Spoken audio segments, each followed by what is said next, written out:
All right, let's get started. Welcome to the Boom Show. I've got a special guest today. I've invited a good friend of mine, Christian. Christian's a parent coach for neurodivergent to help them bring more calm and stability into their life and their family and help you with your career. So I've known him for quite a long time. We had a podcast before, and I didn't even use that. So this time we're going to use the podcast today. But I brought him on to talk about some common themes a lot of entrepreneurs go through, small business owners for sure, but also people who have some form of neurodivergency, and that is procrastination. That has always been a struggle for many types of people. Also, the misconceptions about ADHD, I think we find a lot of people who are entrepreneurs, they find avenues for the high energy and putting it into their work. We'll get into that. So please welcome Christian. Christian, how are you? So if I miss anything about your bio, now's the time. Tell us, who are you or what do you do? Thanks, Doug. Always happy to chat with you. So, well, I hope you get to use this podcast today. So yes, we're gonna use it. But yeah, I always love to talk about neurodivergence and anything related to it. I think my big passion comes from being neurodivergent myself and growing up in a neurodivergent family, which, of course, when you're a kid, you don't know any of this. You just absorb, and you make the best of it. And like a lot of neurodivergent folks, I grew up with the mindset of hiding anything that was not deemed professional, that was not deemed good enough. And normal. Yes, exactly. That was not normal. And back to our conversation the other day about shame. I grew up with a lot of shame because, I get distracted. I start too many projects and I don't finish them, or I have too many different hobbies, or I have to. And that's so familiar. That sounds really familiar. Go ahead. So it's, it took me a while to realize that, okay, there's nothing wrong about that. Or, first of all, a lot of my traits are related to neurodivergence. So, I first had to understand it. I first had to little by little educate myself and understand more about my own ADHD, being an empath or highly sensitive person, and then realizing that, wait, there are also a lot of strengths to that, and and then realizing that, if I didn't have all of these problems, all of these challenges, why wouldn't be here today doing my work? And I couldn't be helping people and their kids and their, so it's really a process. And I think sometimes there's several things that bug me. One thing that bugs me is the idea that we don't talk enough about neurodivergence, and we have to, and people are having to hide, and people are ashamed of it, and people feel like whoever they are is not professional enough, and whether it's, or that they have to hide with their spouse, with their kids, or with their, and then the totally lost my train of thought now. That's the ADHD kicked in. How long have you been working with families and children who have neurodivergent? Well, I graduated as an occupational therapist in '86, so it's been a minute. You know what year I was born? Don't tell me. 1981. Woo. No, I'm just giving you a hard time. So 1987, you started your studies, you finished it. Yeah. So that's nearly almost 40 years. No, Yeah. 35 years, that's right. That's a long time. So we've talked about this on the other podcast that never got aired, but I find it really fascinating before we dive into the subject. In your mind, from 1987 to 2022, what changed about accepting people who have differences, and how much further do we have to go? That's a great question. I think, a lot of it when I started out was really looking at neurodivergence with a medical model. It was really looking at things from, Let's take a quick pause. So everybody, neurodivergent means people, in my vocab, maybe you could correct me, it means your wiring of your brain is just not typical, right? So that shows up in a variety of different ways. The medical model, which Christians referring to, they will label that as learning disabilities, autism, any label you could think of. They have a label for it. And for those of you who are not, for back contact, I've been a special education teacher for 7 years, so we share a lot of the same vocabulary. So medical model is, should we tell them what the medical model is versus the social model? Well, the medical model really emphasizes the deficits. And so, let's just pick one example, that ADHD, attention deficit hyperactivity disorder. So the emphasis is that it is a disorder. It's something wrong, it's something bad, it's something, and it's a problem. So it's a problem. So if you have it, it gives you the notion from the beginning that, oh, there's something wrong with me. So how do you develop confidence as a kid and as an adult, as an entrepreneur, as a professional, as a spouse, how do you develop that confidence and that self-esteem when you know there's something that is wrong with you? And so it screws with your mind, especially when you grow up. It does. The school system, society, saying you have a disorder. You have a disorder. Oh, I have a disorder. And the natural way of coping with it is often to hide it, because you're afraid you're not going to get that promotion. You're afraid that your friends will judge you. You're afraid that if you're dating, that people, that you won't be as marketable. So I've had this problem. I don't know, I want to call it a problem, but I've had this internal debate for the longest time. Do I talk about my definite? Will it cost me sales? Will they not trust me with their marketing? Will they think I'm less than? Does my accent throw up? People, even people who have different types of disability, sometimes we're consciously aware that, number one, you might not be ashamed of it, but you're aware of how the medical model world interacts with people who have certain types of so-called disability. So, hiding is one of the key signs that, I don't know if it's shame, but that you've been trained by society that there's something wrong with it. Right. No, absolutely. So what's the opposite of the medical model? Well, it's more of a social model. It's more looking at using a broader perspective to look at who we are as a person.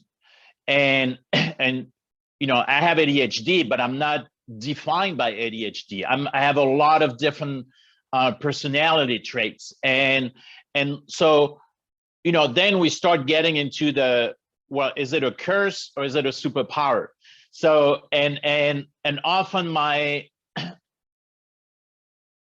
what annoys me is that people tend to focus either on one or the other. So you've got people talking about, it's all about superpowers and don't let it define you. And well, that's great, but ADHD sucks too.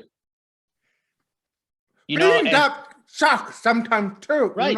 It's just part of the deal. I think being human sucks sometimes for everybody, right?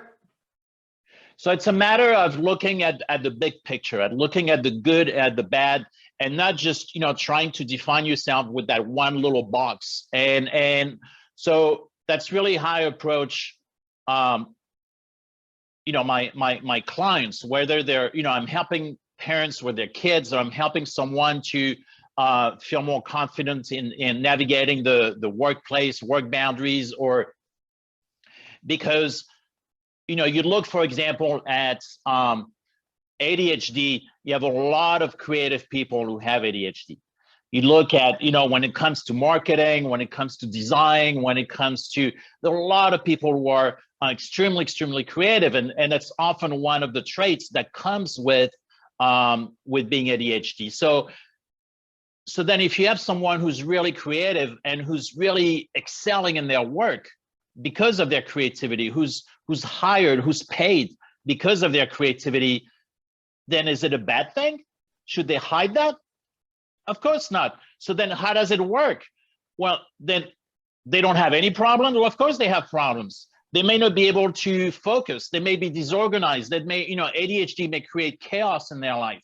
So, but if you only look at the superpowers, and I have a love-hate relationship with that word, but if you only look at the good or just at the bad, then you can't really be who you are. So my approach is really to look at the big picture and looking at how to tap into the strengths that you have, and then how to learn about the problems, how to learn about how it's impacting you and how it's making your life more difficult, and looking for workarounds and looking for different strategies that are going to help you minimize those problems and tap into your strengths.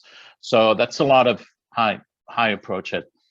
So let's go back to the original question. From 1987 to 2022, what has been the primary difference between these eras, and how much further do we have to go? And you started by talking about the medical model, and I rudely interrupted you, so the audience could get some contact with the vocabulary words. So please finish off that idea. No, it's all good. It's all good. Love interruptions. It's, what I've seen, one of the biggest changes is that people are talking more about mental health. People are talking, and in the process of talking about mental health, people are starting to look at what's stressing them out, or, what's that feeling different is not necessarily a bad thing, or what does it mean to feel different, or, or people are not hiding as much as they used to. And I think social media, as much as we all have a love-hate relationship with social media, but I think it has helped a lot because it's giving us a lot of opportunities to talk about, how we're feeling, to talk about our quirks, to talk about our difficulties, to talk about things that nobody was talking about before. And before, you only had the elite, you only had the, academics, you had the clinicians, write reports, write books, or, write articles about neurodiversity, about ADHD, about autism, and it was only from a clinical perspective. Now everybody's talking about it.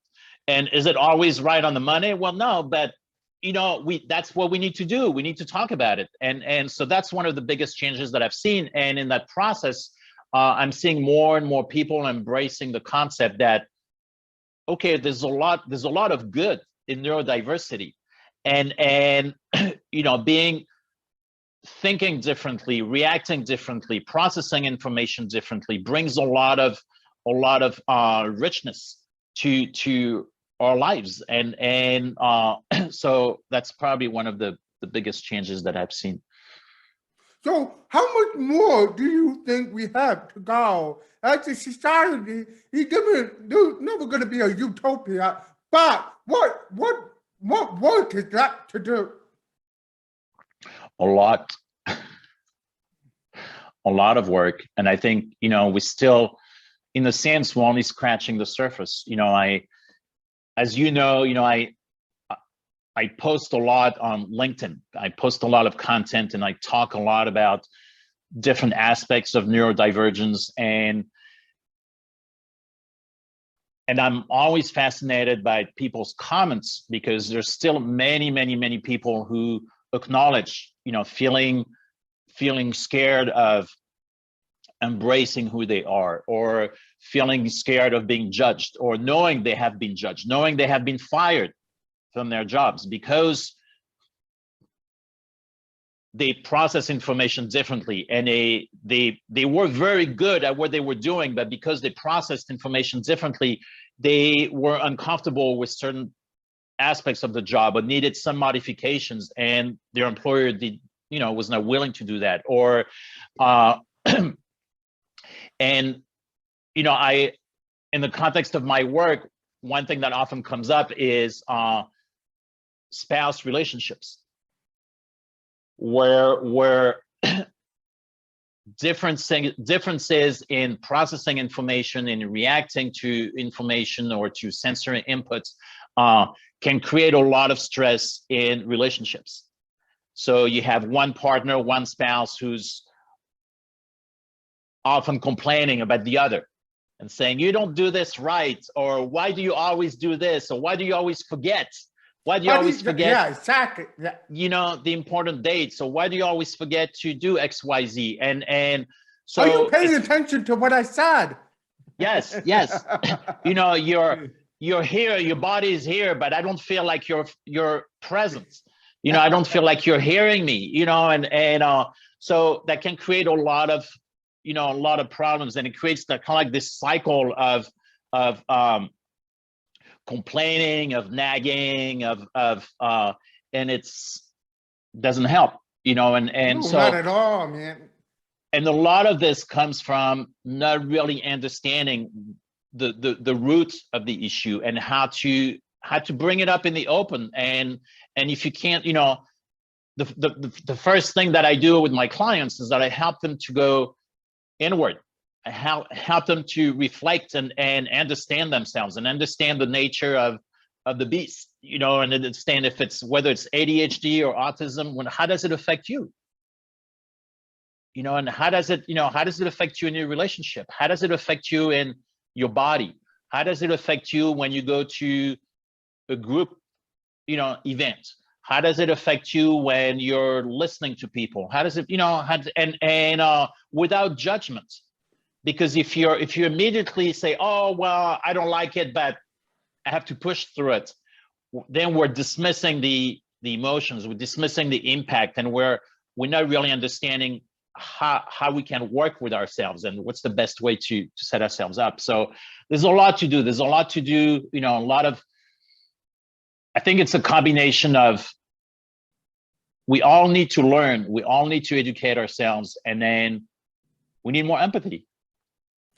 Yeah, that's what I was getting ready to say. It sounds to me that in relationship in particular, especially in partnerships, significant other partnerships, marriage or whatever, if you want your dynamic to thrive, it's not only on the person who has so-called ADHD or a form of neurodivergent, it's on the other, and also both, to be highly empathetic to how each of us are responding to each other and why, right? And I find a lot of times the nagging comes from not truly being empathetic why this is happening.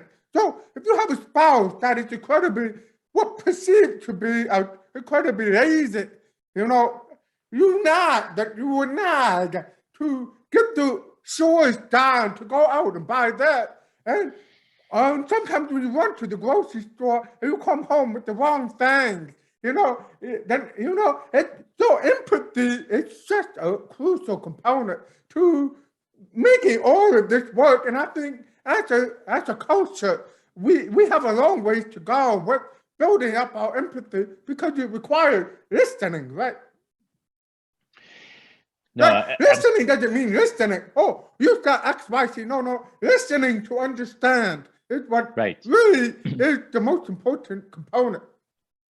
It's listening, and then it's being curious without judging. Which can be a very hard thing to do, but it's I often start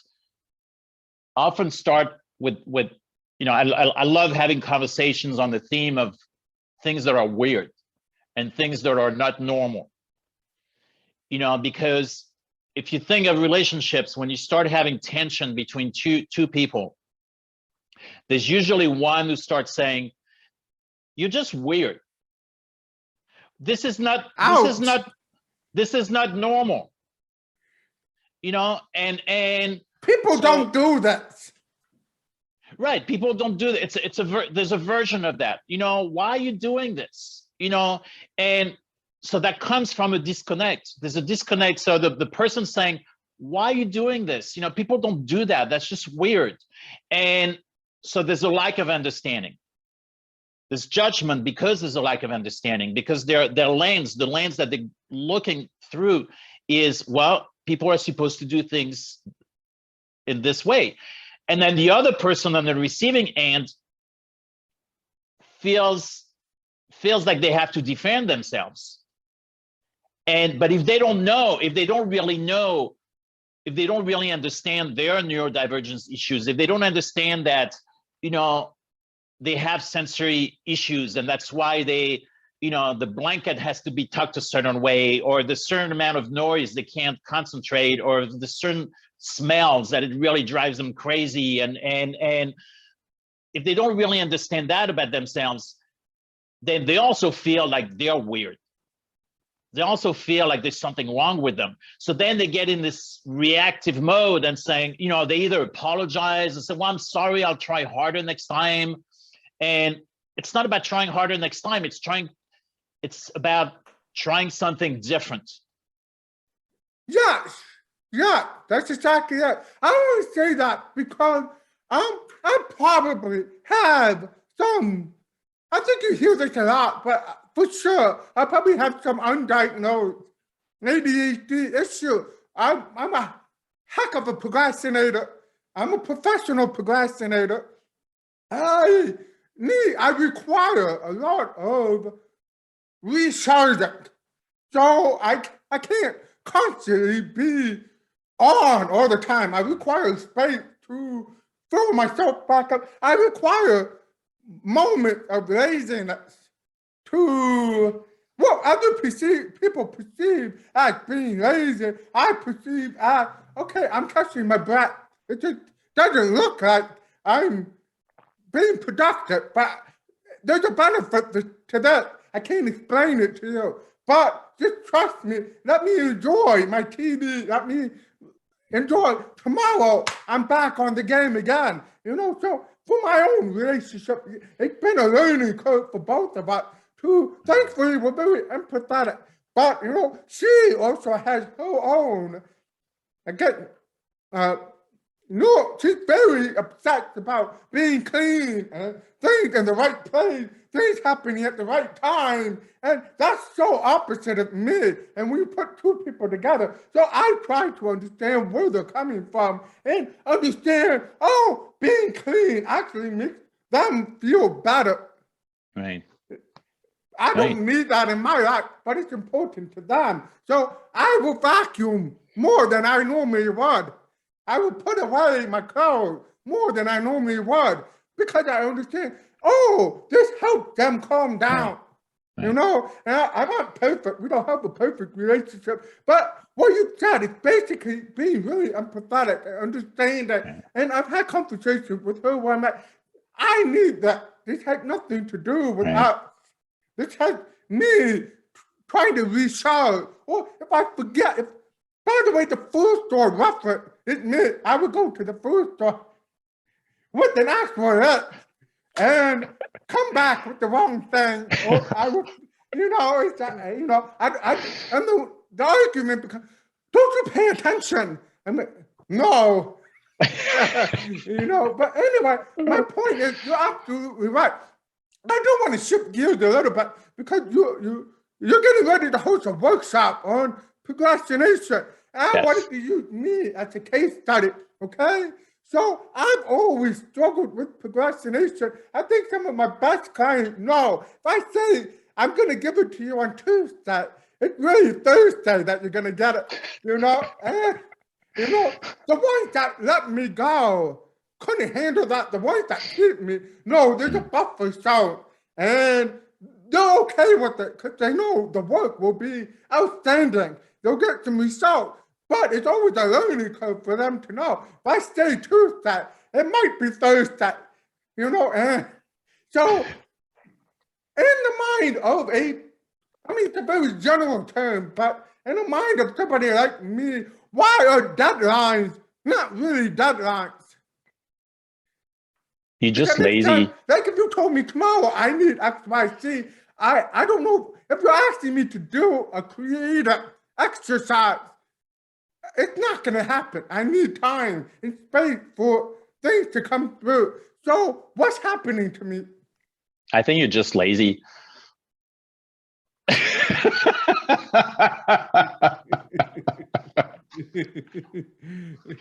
No, but that's so it's a great question. And procrastination happens because of a lot of different reasons, but procrastination is an emotional regulation problem. So we procrastinate when we think of the task that we have to do, and there's some kind of negative feeling, uncomfortable feeling that's associated with that task. So it could be different ones, but it could be because we don't know where to start with the task, or it could be because we're overwhelmed because the task feels so big that we just, it feels overwhelming. Or it could be because we don't feel very confident, very competent in that task. Maybe it's it's something new, a new project that we don't feel very good about. Then we feel, oh, am I going to fail? Am I going to do a good enough job? Or it could be because it feels very tedious. It feels really boring, and we know we're going to be bored with that task, and we just keep putting it away. So whatever the reason is, something that most people don't talk about when they talk about procrastination is that as soon as our brain senses discomfort, we move away from that. We move away from that situation because the human brain is wired to avoid discomfort. That's what's normal. Okay, so and which is interesting because if you listen to hustle culture, they say it's almost the opposite of not the opposite of what you said. It's like if you procrastinate, it's because you don't want it bad enough. Yeah. And I find that so annoying. Like, of course I want it. Of course I want to be successful. I don't mean monetarily successful. Whatever you choose as your definition of success, to tell somebody you don't want it bad enough, or that you're not strong enough, or that you're not, hard enough to beat your own procrastination. I just find out as somebody we've talked privately that really put ownership on the person, but at the same time, you shouldn't kick people while they're trying, you know what I mean? No, absolutely. And that drives me nuts because it's reducing procrastination to a willpower, to a motivation factor. And it has nothing to do with that. Procrastination has nothing to do with willpower. It has nothing to do with wanting it bad enough. And it has to do with the fact that our brains like to stay comfortable. And as soon as we sense something uncomfortable, like, oh, I don't know if I can do this, I'm scared, or I don't know where to start, or this is going to be really boring. It's going to be really boring. I procrastinate about my taxes every year. Overwhelmed. Yeah. Filing my taxes every year. I procrastinate on my taxes every year for the last 20 years. So I don't think I've ever filed on time. I asked for that attention. I said, hey, I know we're April 15th, but, can you give me a couple months? And for me, it's not because I'm not motivated. It's not because I don't know that it's important. It's because it's tedious. And I have an accountant, and I have a good accountant, but I have, he needs information from me. He needs the data. So every year I'm getting a little better organized with how I put the data together, but I still have to go through that process. And it's not a fun process for me. There's nothing fun in it. And I mean, it's the only fun part is when it's done, but it's the process is not fun. And so it's just an example. So as soon as our brain senses that, then we'd look for ways to eliminate the discomfort. So we procrastinate, and we'd look for a way to feel better. So we look for we look for those activities. We get on social media, we start another project that's more fun.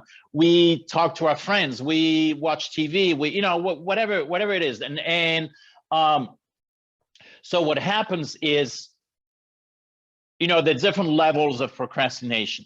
So sometimes what happens is it actually gets worse and worse with time, because as you keep putting things off, you become more anxious.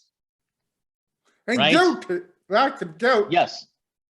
So it becomes more of a problem. So the more anxious you get, the more your brain wants to move away from the discomfort of anxiety, and the more you procrastinate.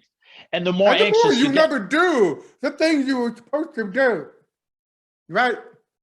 Exactly. So I've seen people who get to the point where they really stuck, and they really have developed the belief that it's not even worth trying because they know they won't get it done. I've seen people saying, well, I want to go back to school, but I'm not even going to start because I know I'll never finish it. I'm not even going to fill out that application for college because I know I'm not going to finish it. And so they've created this cycle. I'm not going to start my own business because I know I always start things and I never finish them. So, and then they develop those beliefs, those negative beliefs about, I'm not smart enough, or I can't finish anything, or I'm dumb, or I'm, and whatever the negative beliefs are, and that just starts becoming who you are, and it just, it just gets worse. So it's really using that framework really helps to get to the bottom of things, and it can, it can help you start. So for you, I would say, well, you have, I don't know exactly what your reason is when you procrastinate, like getting back to a client, but I would invite you to reflect on what's the feeling that comes up. What are the thoughts and feelings that come up when you're looking at that project, at that thing that you need to do and get back to your client to? What's the first thought? Typically, it doesn't happen with every single one, but typically it can be broken up into a couple buckets. There are buckets where I've done this project over and over and over again. It kind of lost its novelty. And there are buckets where it's just an overwhelming project, right? On top of other things that I have to do. And then the third bucket is that I've sort of, I'm anxious about other things at the moment. Either I've overbooked myself, or, personal life stuff just interfering with that. So it's almost like I look for that flow state a little too hard. Like, put it this way, once I find that state, I can type for hours and come up, and I'm like, oh, it's bedtime. Oh, whoops, But it takes me a lot to get there, to the point where I push things off. Then I get the text message that, dog, where's that thing? Oh, it's coming. And then I get another one, and it's like, dog, you told me yesterday, it's coming, and then it just starts that cycle that you were just mentioning. Like, you start feeling anxious about it, and then you start feeling guilty about it, and then I will, it's so erratic that I have never found the perfect schedule and flow to make this more consistent for myself. So that's where I've always struggled. And that's good. Thanks for sharing this. And it's you know, I like how you're already starting to categorize things in different buckets, you know, because that helps, because for each bucket, you're going to have a different approach. You know, it could be a lot of creative people, whether it's writing, designing, or whatever it is, have a certain process to get there. You know, sometimes people will think about it like nothing comes out yet, but they have to think about it for a while, and that's work. The work is starting. It's starting up here and before coming out. And so if you know that's what you're dealing with, then you know you want to make sure that you give yourself enough time to go through that process and not beat yourself up. But if it's because you're overwhelmed, you know, the project is so big that, you know, that's a whole other approach, because usually what works best when the project is overwhelming is to look at ways of breaking it down. And just so, as opposed to focusing on, oh, I need to do this, focus more on what are the different parts of this project. To break the project up into to break it up, the sum of its parts, and you know, one little hack out of, you know, hundreds of different hacks, but a little one that's helped me is when I get stuck with a project that feels overwhelming, or I'm not sure where to start, I'll start by setting up a new folder in my Google Drive. A new folder with a title. The title of the project. That's a good start. That's a good start, but that's one step. There might be 5,000 other steps, but it's one first step. So I always think, well, what's the first step that I can take? What's the, you know, because what you want to do is trick your brain. You know, remember that when you're procrastinating, your brain is saying, this does not feel comfortable. I don't want to do that. So you want to trick your brain and convince your brain that it's really not that big of a deal, that it's really easy. So how do you do that? Well, you give your brain a really easy task to do. So can I create a new folder in my Google Drive? Yeah, I can do that. Is that a big deal? No, that's fine. I can do this. Okay. And then I have my blank documents, and then I can start by, you know, well, what are some thoughts? What are some ideas that I need to consider for this project? What are the different parts? Maybe I start a list.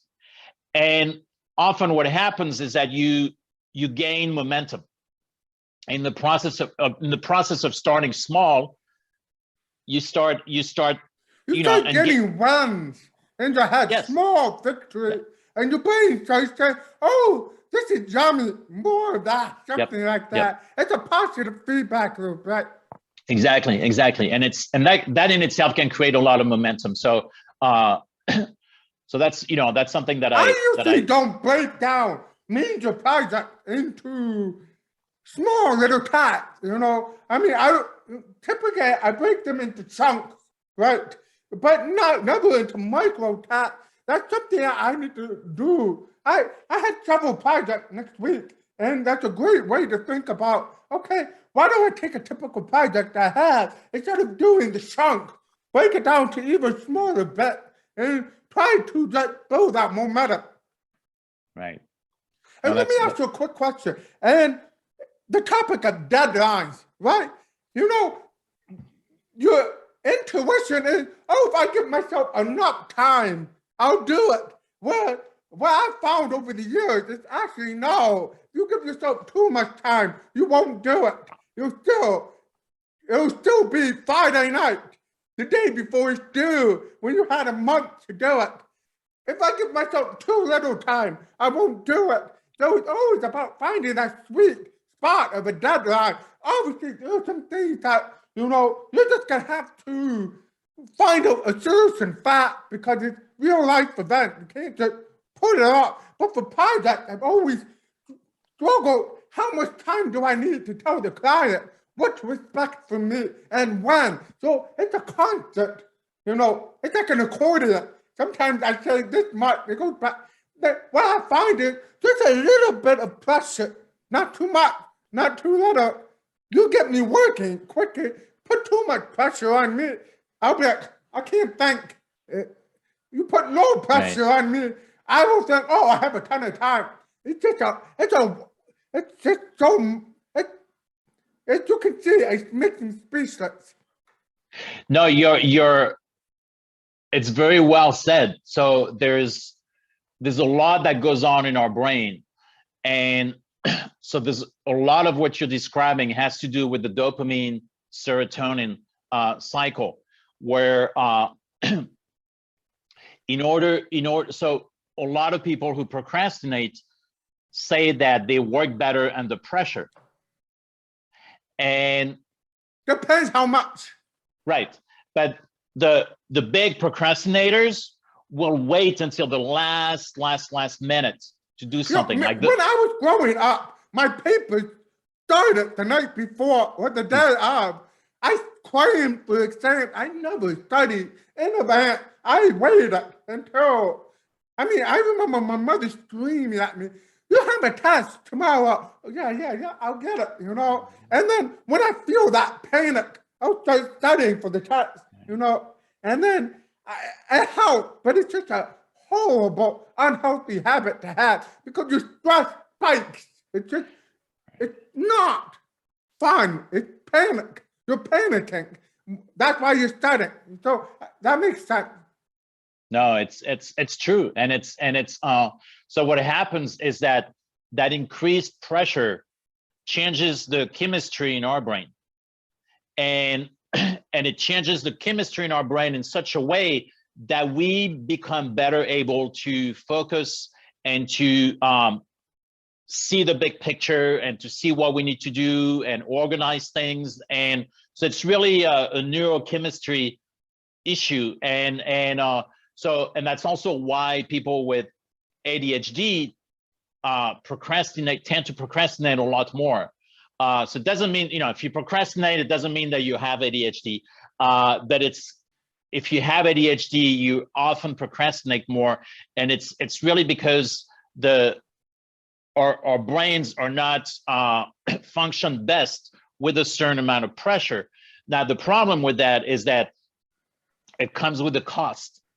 Like you said, doing things at the last minute, if it's the only way that you know how to do things, well, it's better than nothing, and you can get things done. But it takes a toll. Maybe it takes a toll on your sleep. It takes a toll on your relationship because you're not available that night, or that you're cranky, or you're tired the next day, and there's all sorts of, if you have kids, maybe you're more cranky with your kids, or you're not as available, or so it can take, it can definitely take a toll on. So the idea is to look at, once you understand better what's going on in your mind, how can you set up your brain for success, and how can you circumvent that problem and use different strategies to so that you don't have to wait until the last minute to do those things. Well, so let's say I was your client and I said, Christian, can you help me set up my life to make sure that I'm doing healthy amounts of work at a consistent basis, so I'm not spiking the panic cycle? I'm gonna guess you're probably gonna ask me, so what's your daily schedule like? What are you doing? What time are you going to bed? What time are you waking up? Is it more about structuring your day so you can perform optimally, or is it something else? That is, it definitely matters. And what I start with, I try to keep things very practical with my clients. So I start usually with a situation that's really important to them that they're wanting to work on. So for example, I had a client who wanted to study for the bar, to be an attorney, and they were procrastinating. So that's what we tackled. We tackled that situation, and as we kept exploring everything that came in the way, we started talking about the flow of the day. We started talking about the amount of sleep. We started talking about, looking at spending too much time on social media right at night, or maybe not having enough breaks during the day during studying, or there was all sorts of things. So I tend to use a pretty holistic approach, but it's really based on the client. So I don't have a predetermined course. I don't have a predetermined package of how you're supposed to do things, because it's really based on everybody's situation. But I really like to keep things practical and start with the situation, and then look at all the obstacles that are in the way of that situation, and learning from that. And so I usually work with clients for at least 3 months. And so during the course of 3 months, what happens is that the sessions really become somewhat of a lab experience, where it's a chance for the client to practice reflecting, to practice new strategies, to reflect on how the strategies worked or didn't work, and why they didn't work. And so it's not about doing things right, it's really about learning from the process. So usually at the end of 3 months, people have learned a tremendous amount of information about themselves, about how their brain works, about, it could be about determining the best time of the day, the best location in the house or in the office. It could be determining that, that person really works better with music. Maybe they work better in small chunks of time, because, if you have someone with ADHD, you love novelty, you love new things. And that's what gives us a dopamine boost. And that's when we're on, right? So any new projects, like, oh, bring it on. But we tend to lose steam. We tend to, get a little tired of it. We lose interest. A neurochemistry issue, yes. like yes. the neuron of the project probably spiking some chemical reaction in the brain, and once that wears off, then that's when the procrastination kicks into gear, right? Yep. It's all dopamine related, and so what happens is, I love starting projects. I love hobbies. I got thousands of hobbies I've never finished.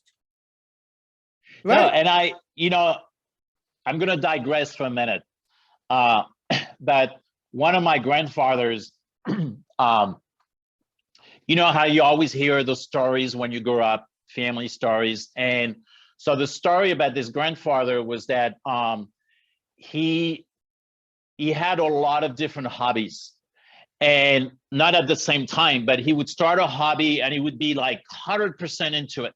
Photography, fish tanks, gardening, fixing cars, and making sausages, whatever it was, right? And it would last however long it lasted, and then he never wanted to hear about it anymore, and he was done, and he would move on to another hobby.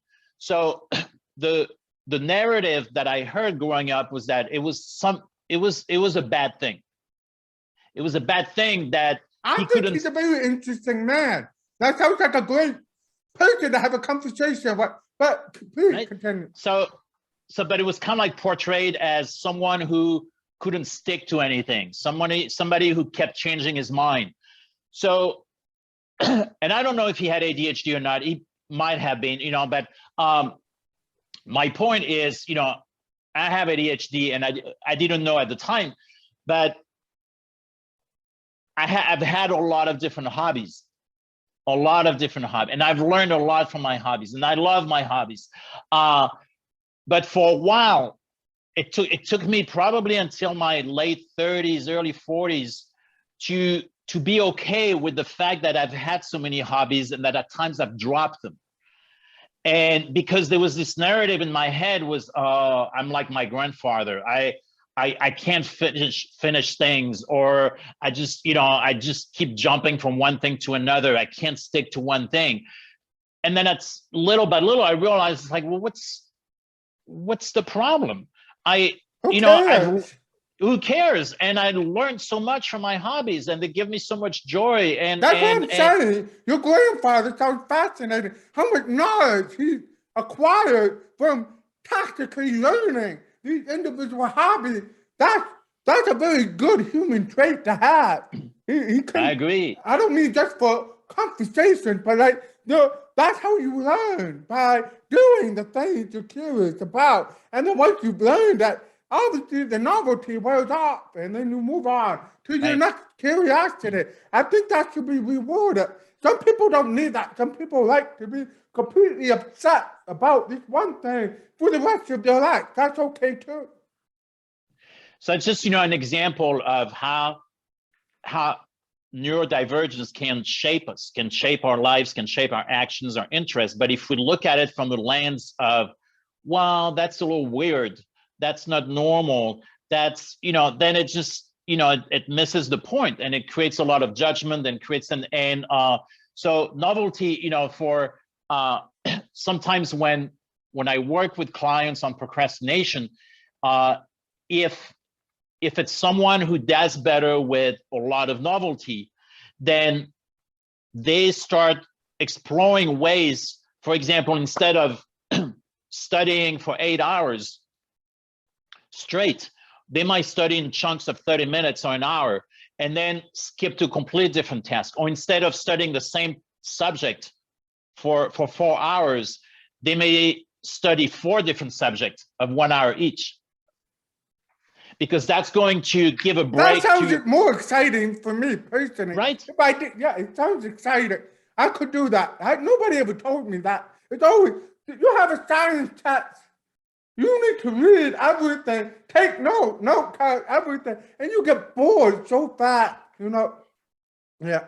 So it really depends on, how your brain is working, but so there's a lot, once you start approaching procrastination from a brain-based perspective, from a more neurological perspective, it makes a lot more sense, and it really helps people to identify what is going to work best for them. And it's no longer about willpower. It's no longer about, do you want it bad enough? It's really about, well, what is going to work for me? And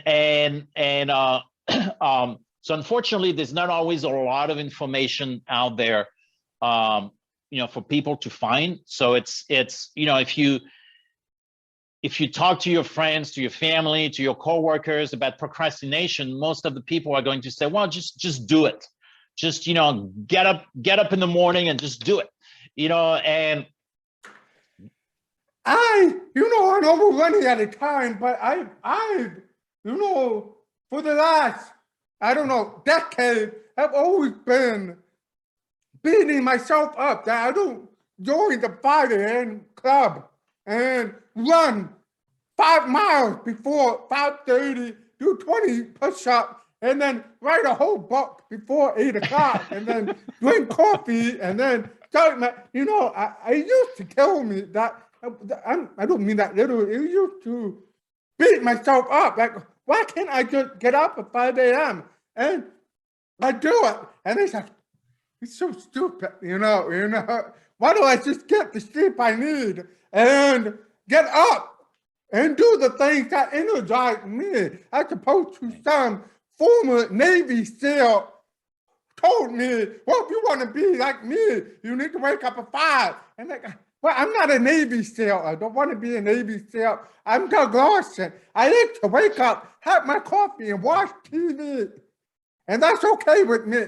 And pull out my phone and post on LinkedIn. And then once I get my fill, I'm good. I'm ready to go. But the narrative that this is a shameful act, you should not be watching TV. When you wake up, you need to be doing X, Y, Z.